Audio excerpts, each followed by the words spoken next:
In the hills of Kentucky, where you might expect to see nothing but forests and wildlife, you will find the houses that make up the small town of David.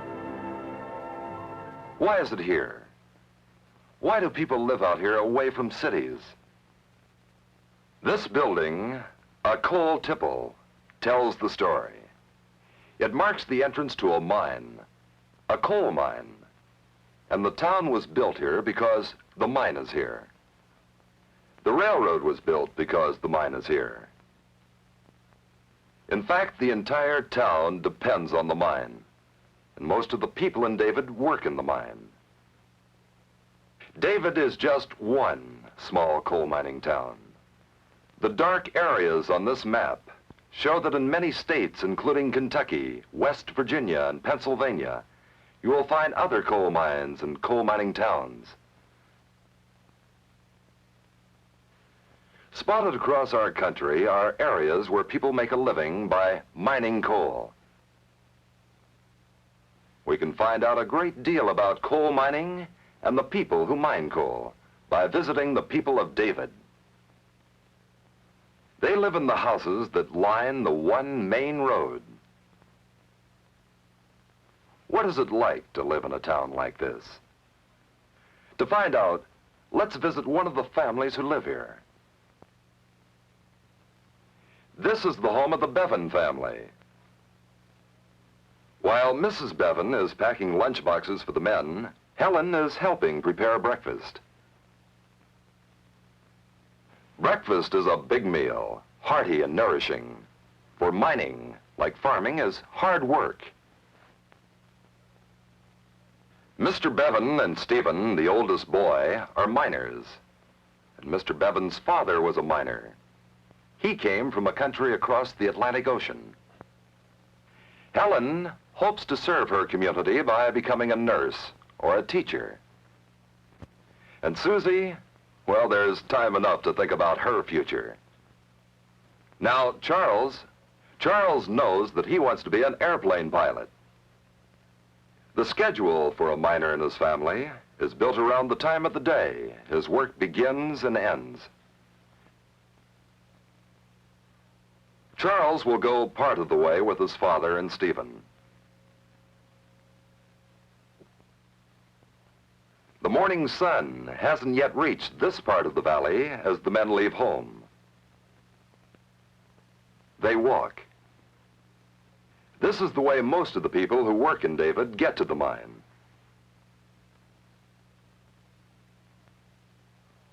Charles leaves the others. He goes to high school, and his school is located in another town nearby. Up to the big building, the tipple, come the men. Although we call them all miners, actually they do many jobs in the mine and around it. But no matter what job they do, they're always thinking about safety, for a mine can be dangerous. Every man who goes into the mine takes a safety lamp, which he fastens to the hard helmet that protects his head. And each man wears strong, hard shoes that will protect his feet, and straps around the cuffs of his trousers to keep out the coal dust.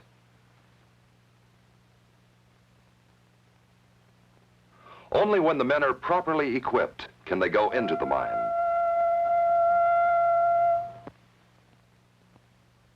In times past, miners carried pickaxes to dig coal by hand. But today, much of the work is done by machines.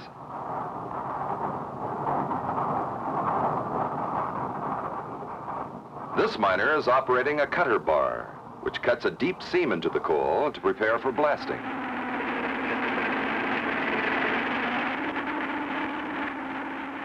Another machine is used to drill deep holes in the coal.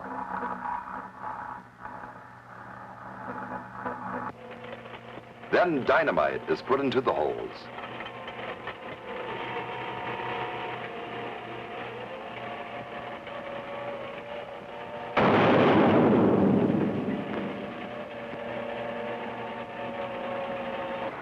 Another big machine gathers up the loose coal and loads it onto trucks.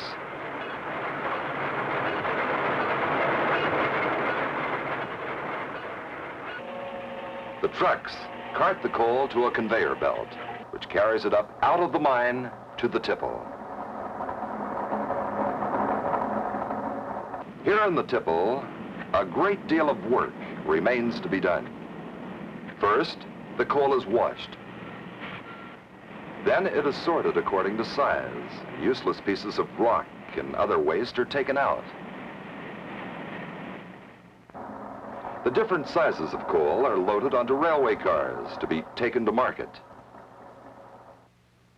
This is the kind of work that goes on all day at the mine.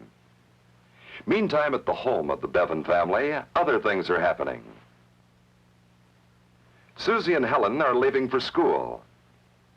It isn't far away, so they walk.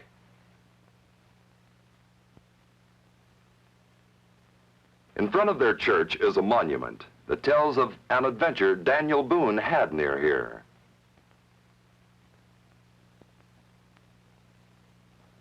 Although this is a small mining town, children who live here have many good things.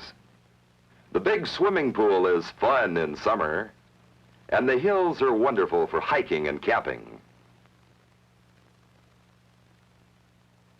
Some parts of the hills are set aside for the miners to enjoy hunting. For most of the year, as anywhere else, the children are in school. By the time school is started, Mrs. Bevan is ready to go for her morning shopping. For most household goods, she shops at the general store, which is one of the centers of life in the town. Here in the general store, she can buy almost all her daily needs, although once a week she drives to the city and shops there also.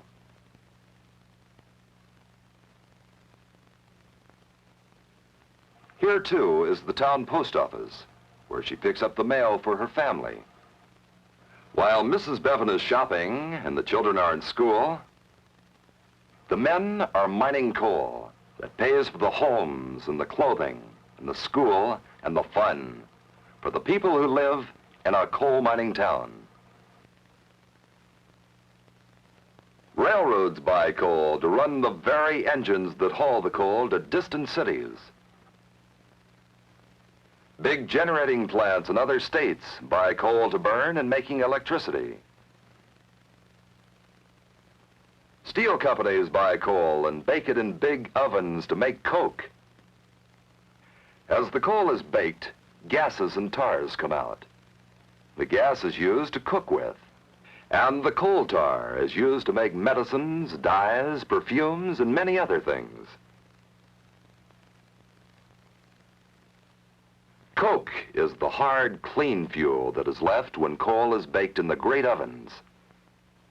This coke is burned in the furnaces of the steel mill to help make iron into steel.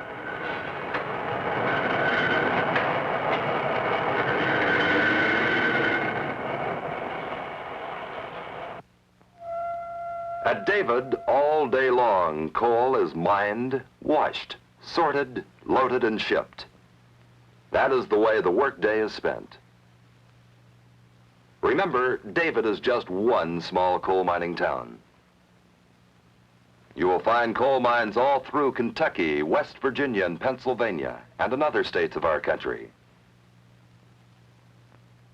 Not all mines are deep in the earth. Some coal is mined in open pits.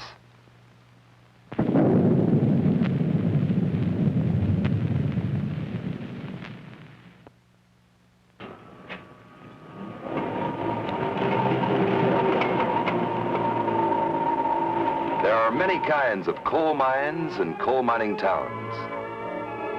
But in David, we have seen something of the life of some people who depend on mining coal to make a living.